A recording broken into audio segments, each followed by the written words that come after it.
Welcome back to another video, guys, and we're picking up right where we left off. And that means subframe, everything like that, and the backside is mostly done. A couple little things to finish up, but nothing that, the internet really cares to see me do brakes or anything. So next up, motor's got to come out. So we're going to pull the motor, clean it up, regasket it, and start on the turbo process. So I'm just going to jump right into it, strip everything off of it that I don't need, clean up the engine bay, make things as simple as possible. And let's get to it.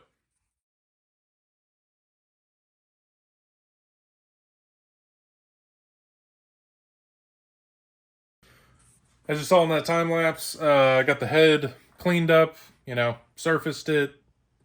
I don't want to say surfaced it, but cleaned it up, which I used one of these guys, which this is not the one I wanted to use, but it was the only one I could find. The white ones are like a 120 disc. These are like a 60.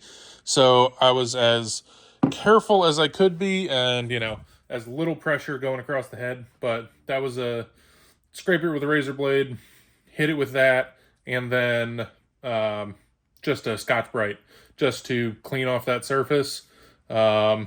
Next is going to be valve stem seals.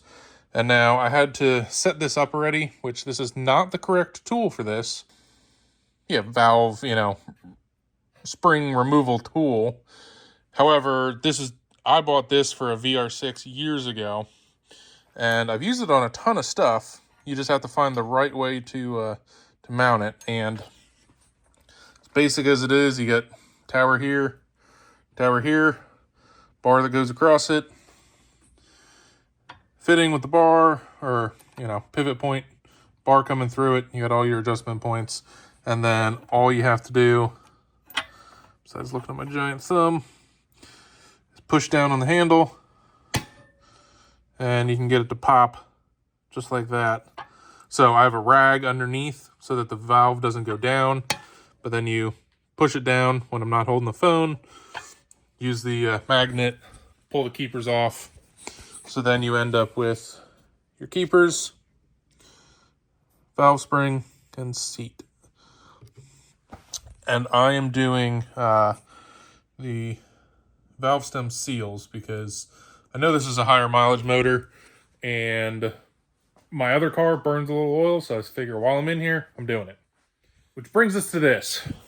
We got a giant box here from FCP Euro. I put in, decent order. Whole bunch of things that I needed for the motor, the wheel bearing stuff that I still needed for the back of the car. Different box came rotors. But this should be everything. Well, maybe not everything, but this is a lot of stuff. Everything from lower gaskets. That way I can put, all of that back together. There's some valve seals in here, front cover seals, heater pipes, a couple sensors, and somewhere in here is a box that should have all of the valve seals in them. So I'm going to find them, pull them out, and I'm just going to work my way through that.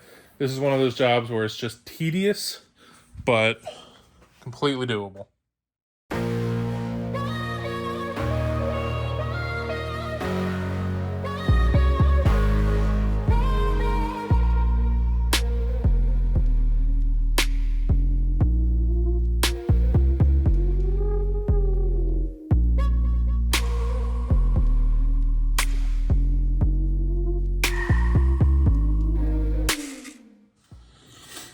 There's so many parts of building a motor where things can go wrong and cost you a lot of money. And thankfully, I think I'm in the clear. So I'm just checking for head levelness so that it doesn't have to go to the machine shop or anything, even though, I was feeling pretty good about it. So I have checked it already. And this is 2/1000. And I've checked it multiple ways. There is one or two spots where 1.5 thousandths will make it through or make it underneath, but 2/1000ths, we're good across the head. I've done it across, diagonal, straight down the middle, kind of checking all the areas, but I've got here on the head, we're good.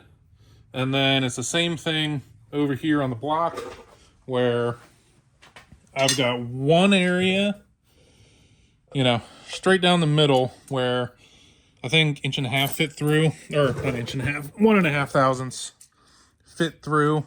And it was like right here, which is all good. Like I said, I've checked both of these,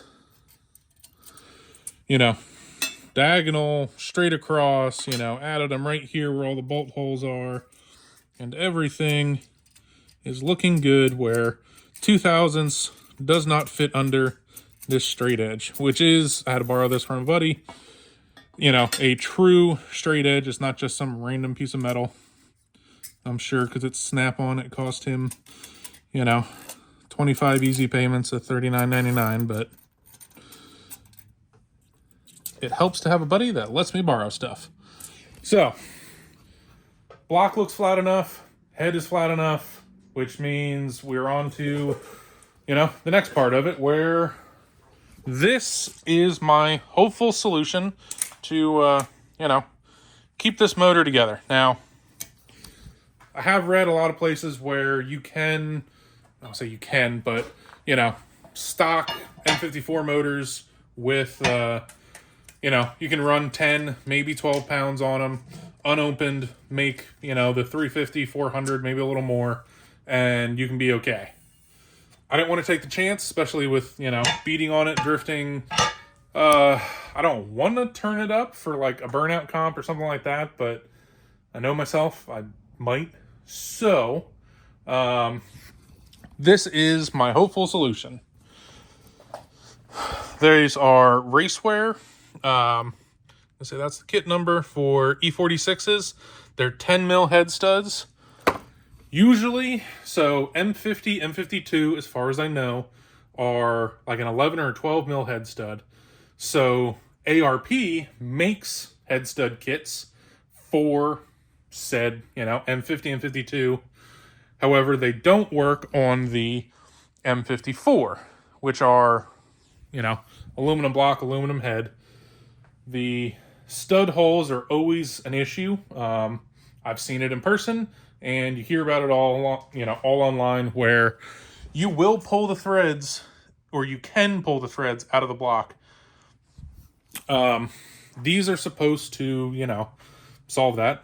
But this is the next piece of the puzzle, and it is a Vulcan Cutring Headgasket. So these little silver rings in here they will actually basically cut into the head and the block as you tighten it down. And then that gives you a better sealing area or like a firing ring, since this is where, you know, you have the most combustion, you know, pressure. So those rings keep the gasket from being blown out. So it is, again, a step above, you know, say just putting a better head gasket in it. But between Cutring Headgasket and racewear studs, I'm hoping this is what, you know, keeps this thing alive.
All right.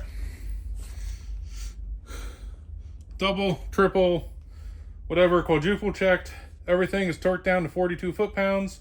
It does say once you run the motor to pull the valve cover, and I'm not even sure you can get to these with the cams and everything in, so it's kind of real hard to do after it's hot. But we're together, nothing stripped. This is where things could have gone really bad for the second time tonight as I'm working on it. So like I said, I've seen a buddy putting one of these together have a bolt go from righty tighty to righty loosey, and he nut-certed it, or yeah, he not nut-certed, helicoiled while the head was on, because he didn't want to take the chance of pulling out the head bolts and then having another one strip as he was doing the retightening down, the second time. So he actually nut-certed it through the hole with the head on. He is a way more patient man than I am, but we are together. I still have to put together, cams, head, like all that stuff still needs to go back together. But so now that the head is all done, that's all back together. That's going to be, I guess, part one of, putting this thing, the motor, back together. I'm going to save the rest of it for a part two, because I got a whole bunch more, parts and things that I want to talk about. So for this one, this is your captain out.